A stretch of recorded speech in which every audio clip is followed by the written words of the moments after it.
श्री राम अष्टपचाश सर्ग। जाम्बवान के पूछने पर हनुमान जी का अपनी लंका यात्रा का सारा वृत्तांत सुनाना। तदनंतर हनुमान जी आदि महाबली वानर महेंद्रगिरि के शिखर पर परस्पर मिलकर बड़े प्रसन्न हुए। जब सभी महामनस्वी वानर वहां प्रसन्नतापूर्वक बैठ गए, तब हर्ष में भरे हुए जाम्बवान ने उन पवन कुमार महाकपि हनुमान से प्रेम पूर्वक कार्य सिद्धि का समाचार पूछा। महाकपे, तुमने देवी सीता को कैसे देखा? वे कहां किस प्रकार रहती हैं और क्रूर कर्मा दशानन उनके प्रति कैसा बर्ताव करता है? ये सब बातें तुम हमें ठीक ठीक बताओ। तुमने देवी सीता को किस प्रकार ढूंढ निकाला और उन्होंने तुमसे क्या कहा? इन सब बातों को सुनकर हम लोग आगे के कार्यक्रम का निश्चित रूप से विचार करेंगे। वहां किष्किंधा में चलने पर हम लोगों को कौन सी बात कहनी चाहिए और किस बात को गुप्त रखना चाहिए? तुम बुद्धिमान हो, इसलिए तुम ही इन सब बातों पर प्रकाश डालो। जाम्बवान के इस प्रकार पूछने पर हनुमान जी के शरीर में रोमांच आ गया। उन्होंने सीता देवी को मन ही मन मस्तक झुकाकर प्रणाम किया और इस प्रकार कहा, मैं आप लोगों के सामने ही समुद्र के दक्षिण तट पर जाने की इच्छा से सावधान हो महेंद्र पर्वत के शिखर से आकाश में उछला था। आगे बढ़ते ही मैंने देखा कि एक परम मनोहर दिव्य स्वर्णमय शिखर प्रकट हुआ है, जो मेरी राह रोक कर खड़ा है। वह मेरी यात्रा के लिए भयानक विघ्न सा प्रतीत हुआ। मैंने उसे मूर्तिमान विघ्न ही माना। उस दिव्य उत्तम स्वर्णमय पर्वत के निकट पहुंचने पर मैंने मन ही मन यह विचार किया कि मैं इसे विदीर्ण कर डालूं। फिर तो मैंने अपनी पूंछ से उस पर प्रहार किया। उसकी टक्कर लगते ही उस महान पर्वत के सूर्य तुल्य तेजस्वी शिखर के सहस्त्रों टुकड़े हो गए। मेरे उस निश्चय को समझकर महागिरी मैनाक ने मन को आह्लादित सा करते हुए मधुर वाणी में पुत्र कहकर मुझे पुकारा और कहा, मुझे अपना चाचा समझो। मैं तुम्हारे पिता वायु देवता का मित्र हूं। मेरा नाम मैनाक है और मैं यहाँ महासागर में निवास करता हूं। बेटा, पूर्व काल में सभी श्रेष्ठ पर्वत पंखधारी हुआ करते थे। वे समस्त प्रजा को पीड़ा देते हुए अपनी इच्छा के अनुसार सब ओर विचरते रहते थे। पर्वतों का ऐसा आचरण सुनकर पाक शासन भगवान इंद्र ने वज्र से इन सहस्त्रों पर्वतों के पंख काट डाले, परंतु उस समय तुम्हारे महात्मा पिता ने मुझे इंद्र के हाथ से बचा लिया। बेटा, उस समय वायु देवता ने मुझे समुद्र में लाकर डाल दिया था, जिससे मेरे पंख बच गए। अतः शत्रुदमन वीर, मुझे श्री रघुनाथ जी की सहायता के कार्य में अवश्य तत्पर होना चाहिए, क्योंकि भगवान श्री राम धर्मात्माओं में श्रेष्ठ तथा इंद्र तुल्य पराक्रमी है। महामना मैनाक की यह बात सुनकर मैंने अपना कार्य उन्हें बताया और उनकी आज्ञा लेकर फिर मेरा मन वहां से आगे जाने को उत्साहित हुआ। महाकाय मैनाक ने उस समय मुझे जाने की आज्ञा दे दी। वह महान पर्वत भी अपने मानव शरीर से तो अंतर्हित हो गया, परंतु पर्वत रूप से महासागर में ही स्थित रहा। फिर मैं उत्तम वेग का आश्रय ले शेष मार्ग पर आगे बढ़ा और दीर्घकाल तक बड़े वेग से उस पथ पर चलता रहा। तत्पश्चात बीच समुद्र में मुझे नागमाता सुरसा देवी का दर्शन हुआ। देवी सुरसा मुझसे इस प्रकार बोली, कपिश्रेष्ठ, देवताओं ने तुम्हें मेरा भक्ष बनाया है, इसलिए मैं तुम्हें भक्षण करूंगी, क्योंकि सारे देवताओं ने आज तुम्हें ही मेरा आहार नियत किया है।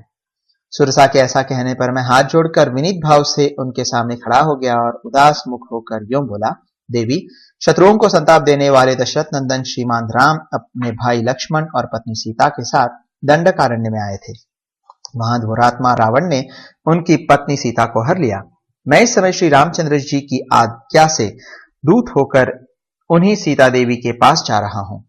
तुम भी श्री रामचंद्र जी के ही राज्य में रहती हो, इसलिए तुम्हें उनकी सहायता करनी चाहिए, अथवा मैं मिथिलेश कुमारी सीता तथा अनायास ही महान कर्म करने वाले श्री रामचंद्र जी का दर्शन करके तुम्हारे मुख में आ जाऊंगा।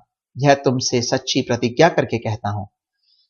मेरे ऐसा कहने पर इच्छानुसार रूप धारण करने वाली सुरसा बोली, मुझे यह वर मिला हुआ है कि मेरे आहार के रूप में निकट आया हुआ कोई भी प्राणी मुझे टालकर आगे नहीं जा सकता। जब सुरसा ने ऐसा कहा, उस समय मेरा शरीर 10 योजन बड़ा था, किंतु एक ही क्षण में मैं उससे 1.5 बड़ा हो गया। तब सुरसा ने भी अपना मुंह मेरे शरीर की अपेक्षा अधिक फैला लिया। उसके फैले हुए मुंह को देखकर मैंने फिर अपने स्वरूप को छोटा कर लिया। उसी मुहूर्त में मेरा शरीर अंगूठे के बराबर हो गया। फिर तो मैं सुरसा के मुंह में शीघ्र ही घुस गया और तत्क्षण बाहर निकल आया। उस समय सुरसा देवी ने अपने दिव्य रूप में स्थित होकर मुझसे कहा, सौम्य, कपिश्रेष्ठ, अब तुम कार्य सिद्धि के लिए सुखपूर्वक यात्रा करो और विदेह नंदिनी सीता को महात्मा रघुनाथ जी से मिलाओ। महाबाहु वानर, तुम सुखी रहो, मैं तुम पर बहुत प्रसन्न हूं। उस समय सभी प्राणियों ने साधु साधु कहकर मेरी भूरी भूरी प्रशंसा की। तत्पश्चात मैं गरुड़ की भांति उस विशाल आकाश में फिर उड़ने लगा। उस समय किसी ने मेरी परछाई पकड़ ली, किंतु मैं किसी को देख नहीं पाता था। छाया पकड़ी जाने से मेरा वेग अवरुद्ध हो गया, अतः मैं 10 दिशाओं की ओर देखने लगा, परंतु जिसने मेरी गति रोक दी थी ऐसा कोई प्राणी मुझे वहां नहीं दिखाई दिया। तब मेरे मन में यह चिंता हुई कि मेरी यात्रा में ऐसा कौन सा विघ्न पैदा हो गया जिसका यहाँ रूप नहीं दिखाई दे रहा है। इसी सोच में पड़े पड़े मैंने जब नीचे की ओर दृष्टि डाली, तब मुझे एक भयानक राक्षसी दिखाई दी जो जल में निवास करती थी। उस भीषण निशाचरी ने बड़े जोर से अट्टाहस करके निर्भय खड़े हुए मुझसे गरज गरज कर यह अमंगलजनक बात कही। विशालकाय वानर, कहां जाओगे? मैं भूखी हुई हूं, तुम मेरे लिए मनोवांछित भोजन हो। आओ, चिरकाल से निराहार पड़े हुए मेरे शरीर और प्राणों को तृप्त करो। तब मैंने बहुत अच्छा कहकर उसकी बात मान ली और अपने शरीर को उसके मुख के प्रमाण से बहुत अधिक बढ़ा लिया, परंतु उसका विशाल और भयानक मुख भी मुझे भक्षण करने के लिए बढ़ने लगा। उसने मुझे या मेरे प्रभाव को नहीं जाना, तथा मैंने जो छल किया था वह भी उसकी समझ में नहीं आया। फिर तो पलक मारते मारते मैंने अपने विशाल रूप को अत्यंत छोटा बना लिया और उसका कलेजा निकालकर आकाश में उड़ गया। मेरे द्वारा कलेजे के काट लिए जाने पर पर्वत के समान भयानक शरीर वाली वह दुष्टा राक्षसी अपनी दोनों बाहें शिथिल हो जाने के कारण समुद्र के जल में गिर पड़ी। उस समय मुझे आकाशचारी सिद्ध महात्माओं की यह सौम्य वाणी सुनाई दी। अहो, इस सिंहिका नाम वाली भयानक राक्षसी को हनुमान ने शीघ्र ही मार डाला। उसे मारकर मैंने फिर अपने उस आवश्यक कार्य पर ध्यान दिया जिसकी पूर्ति में अधिक विलंब हो चुका था। उस विशाल मार्ग को समाप्त करके मैंने पर्वतमालाओं से मंडित समुद्र का वह दक्षिण किनारा देखा जहां लंकापुरी बसी हुई है। सूर्यदेव के अस्ताचल को चले जाने पर मैंने राक्षसों की निवास स्थान भूता लंकापुरी में प्रवेश किया, किंतु वे भयानक पराक्रमी राक्षस मेरे विषय में कुछ भी जान न सके। मेरे प्रवेश करते ही प्रलय काल के मेघ की भांति काली कांति वाली एक स्त्री अट्टाहास करती हुई मेरे सामने खड़ी हो गई। उसके सिर के बाल प्रज्वलित अग्नि के समान दिखाई देते थे। वह मुझे मार डालना चाहती थी। यह देख मैंने बाएं हाथ के मुक्के से प्रहार करके उस भयंकर निशाचरी को परास्त कर दिया और प्रदोष काल में पुरी के भीतर प्रविष्ट हुआ। उस समय उस डरी हुई निशाचरी ने मुझसे इस प्रकार कहा, वीर, मैं साक्षात लंकापुरी हूं। तुमने अपने पराक्रम से मुझे जीत लिया है, इसलिए तुम समस्त राक्षसों पर पूर्णतः विजय प्राप्त कर लोगे। वहां सारी रात नगर में घर घर घूमते और रावण के अंतःपुर में पहुंचने पर भी मैंने सुंदर कटि प्रदेश वाली जनक नंदिनी सीता को नहीं देखा। रावण के महल में सीता को न देखने पर मैं शोक सागर में डूब गया। उस समय मुझे उस शोक का कहीं पार नहीं दिखाई देता था। सोच में पड़े पड़े ही मैंने एक उत्तम गृहोद्यान देखा जो सोने के बने हुए सुंदर परकोटे से घिरा हुआ था। तब उस परकोटे को लांघ कर मैंने उस गृहोद्यान को देखा जो बहुसंख्यक वृक्षों से भरा हुआ था। उस अशोक वाटिका के बीच में मुझे एक बहुत ऊंचा अशोक वृक्ष दिखाई दिया। उस पर चढ़कर मैंने स्वर्णमय कदली वन देखा तथा उस अशोक वृक्ष के पास ही मुझे सर्वांग सुंदरी सीता जी का दर्शन हुआ। वे सदा 16 वर्ष की सी अवस्था से युक्त दिखाई देती हैं। उनके नेत्र प्रफुल्ल कमल दल के समान सुंदर है। सीता जी उपवास करने के कारण अत्यंत दुर्बल हो गई हैं और उनकी यह दुर्बलता उनका मुख देखते ही स्पष्ट हो जाती है। वे एक ही वस्त्र पहनी हुई हैं और उनके केश धूल से धूसर हो गए हैं।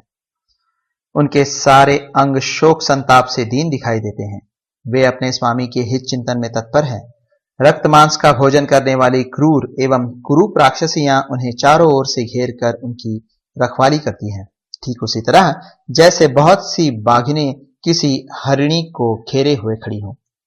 मैंने देखा वे राक्षसियों के बीच में बैठी हुई थी और राक्षसियां उन्हें बारंबार धमका रही थी। वे सिर पर एक ही वेणी धारण किए दीन भाव से अपने पति के चिंतन में तल्लीन हो रही थी। धरती ही उसकी शैया थी। जैसे हेमंत ऋतु आने पर कमलिनी सूख कर श्रीहीन हो जाती है, उसी प्रकार उनके सारे अंग कांतिहीन हो गए थे। रावण की ओर से उनका हार्दिक भाव सर्वथा दूर है। वे मरने का निश्चय कर चुकी हैं। उसी अवस्था में मैं किसी तरह शीघ्रतापूर्वक मृगनयनी सीता के पास पहुंच सका। वैसी अवस्था में पड़ी हुई उन यशस्विनी नारी श्री रामपत्नी सीता को अशोक वृक्ष के नीचे बैठी देख मैं भी उस वृक्ष पर स्थित हो गया और उन्हें वहीं से निहारने लगा। इतने ही में रावण के महल में करधनी और नुपुरों की झनकार से मिला हुआ अधिक गंभीर कोलाहल सुनाई पड़ा। फिर तो मैंने अत्यंत उद्विग्न होकर अपने स्वरूप को समेट लिया, छोटा बना लिया और पक्षी के समान उस गहन शिंशपा मतलब अशोक वृक्ष में छिपा बैठा रहा। इतने ही में रावण की स्त्रियां और महाबली रावण ये सब के सब उस स्थान पर आ पहुंचे जहां सीता देवी विराजमान थी। राक्षसों के स्वामी रावण को देखते ही सुंदर कटि प्रदेश वाली सीता अपनी जांघों को सिकोड़कर और उभरे हुए दोनों स्तनों को भुजाओं से ढक कर बैठ गई। वे अत्यंत भयभीत और उद्विग्न होकर इधर उधर देखने लगी। उन्हें कोई भी अपना रक्षक नहीं दिखाई देता था। भय से कांपती हुई अत्यंत दुखिनी तपस्विनी सीता के सामने जो दशमुख रावण नीचे सिर किए उनके चरणों में गिर पड़ा और इस प्रकार बोला, विधे कुमारी, मैं तुम्हारा सेवक हूं, तुम मुझे अधिक आदर दो। इतने पर भी अपने प्रति उनकी उपेक्षा देख वह कुपित होकर बोला, गर्वीली सीते, यदि तू घमंड में आकर मेरा अभिनंदन नहीं करेगी तो आज से 2 महीने के बाद मैं तेरा खून पी जाऊंगा। दुरात्मा रावण की यह बात सुनकर सीता ने अत्यंत कुपित हो यह उत्तम वचन कहा, नीच निशाचर, अमित तेजस्वी भगवान श्री राम की पत्नी और इक्ष्वाकु कुल के स्वामी महाराज दशरथ की पुत्र वधू से यह न कहने योग्य बात कहते समय तेरी जीभ क्यों नहीं गिर गई? दुष्ट पापी, तुझमें क्या पराक्रम है? मेरे पतिदेव जब निकट नहीं थे तब तू उन महात्मा की दृष्टि से छिपकर चोरी चोरी मुझे हर लाया। तू भगवान श्री राम की समानता नहीं कर सकता, तू तो उनका दास होने योग्य भी नहीं है। श्री रघुनाथ जी सर्वथा अजेय, सत्यभाषी, शूरवीर और युद्ध के अभिलाषी एवं प्रशंसक है। जनक नंदिनी के ऐसी कठोर बात कहने पर दशमुख रावण चिता में लगी हुई आग की भांति सहसा क्रोध से जल उठा और अपनी क्रूर आंखें फाड़ फाड़ कर देखता हुआ दाहिना मुख का तान कर मिथिलेश कुमारी को मारने के लिए तैयार हो गया। यह देख उस समय वहां खड़ी हुई स्त्रियां हाहाकार करने लगी।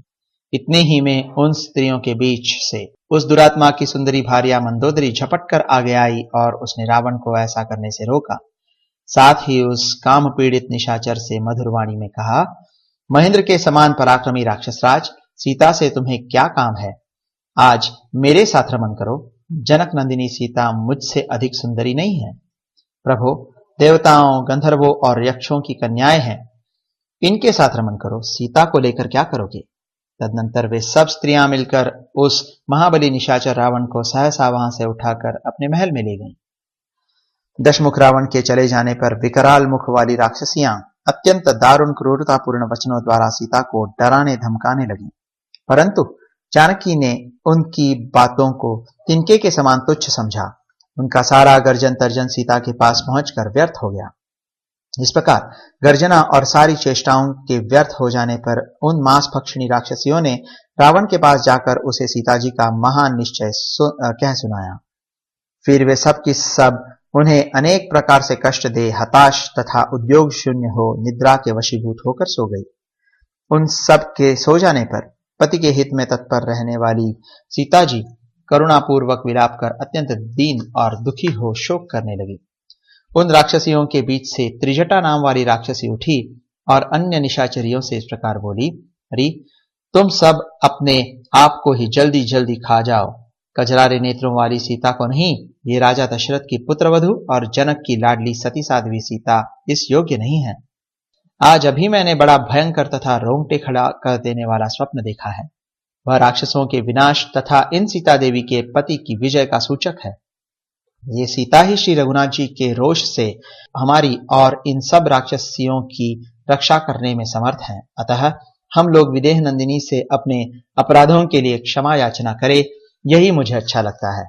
यदि किसी दुखिनी के विषय में ऐसा स्वप्न देखा जाता है तो वह अनेक दुखों से छूटकर परम उत्तम सुख पाती है। राक्षसियों, केवल प्रणाम करने मात्र से मिथिलेश कुमारी जानकी प्रसन्न हो जाएंगी और ये महान भय से मेरी रक्षा करेंगी। तब लज्जावती बाला सीता पति की विजय की संभावना से प्रसन्न हो बोली, यदि यह बात सच होगी तो मैं अवश्य तुम लोगों की रक्षा करूंगी। कुछ विश्राम के पश्चात मैं सीता की वैसी दारुण दशा देखकर बड़ी चिंता में पड़ गया। मेरे मन को शांति नहीं मिलती थी। फिर मैंने जानकी जी के साथ वार्तालाप करने के लिए एक उपाय सोचा। पहले मैंने इक्ष्वाकु वंश की प्रशंसा की। राजर्षियों की स्तुति से विभूषित मेरी वह वाणी सुनकर देवी सीता के नेत्रों में आंसू भर आया और वे मुझसे बोली, कपिश्रेष्ठ, तुम कौन हो? किसने तुम्हें भेजा है? यहाँ कैसे आए हो? और भगवान श्री राम के साथ तुम्हारा कैसा प्रेम है? ये सब मुझे बताओ। उनका वह वचन सुनकर मैंने भी कहा, देवी, तुम्हारे पतिदेव श्री राम के सहायक एक भयंकर पराक्रमी बल विक्रम संपन्न महाबली वानर राज है, जिनका नाम सुग्रीव है।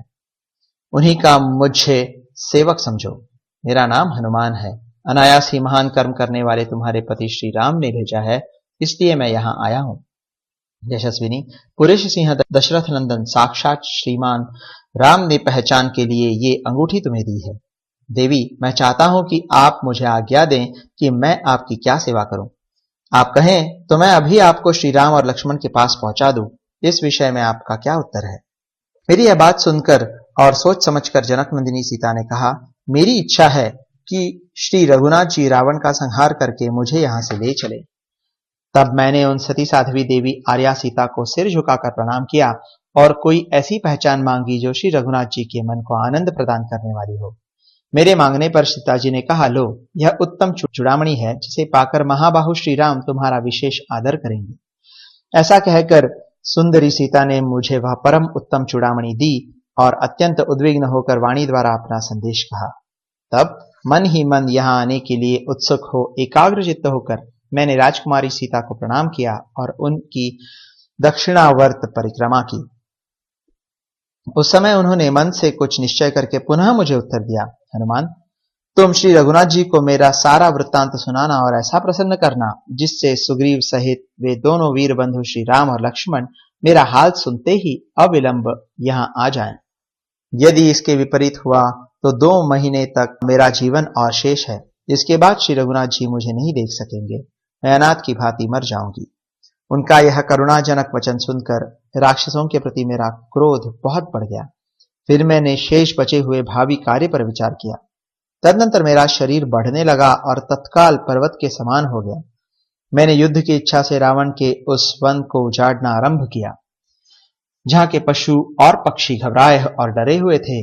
उस उजड़े हुए वनखंड को वहां सोकर उठी हुई विकराल मुख वाली राक्षसियों ने देखा। उस वन में मुझे देखकर वे सब इधर उधर से जुट गई और तुरंत रावण के पास जाकर उन्होंने विध्वंस का सारा समाचार कहा। महाबली राक्षस राज, एक दुरात्मा वानर ने आपके बल पराक्रम को कुछ भी न समझकर इस दुर्गम प्रमदावन को उजाड़ डाला है। महाराज, यह उसकी दुर्बुद्धि ही है जो उसने आपका अपराध किया। आप शीघ्र ही उसके वध की आज्ञा दें, जिससे वह फिर बचकर चला न जाए। यह सुनकर राक्षस राज ने अपने मन के अनुकूल चलने वाले किंकर नामक राक्षसों को भेजा, जिन पर विजय पाना अत्यंत कठिन था। वे हाथ में शूल और मुदगर लेकर आए। उनकी संख्या 80,000 थी, परंतु मैंने उस वन प्रांत में एक परीख से ही उन सब का संहार कर डाला। उनमें जो मरने से बच गए वे जल्दी जल्दी पैर बढ़ाते हुए भाग गए। उन्होंने रावण को मेरे द्वारा सारी सेना के मारे जाने का समाचार बताया।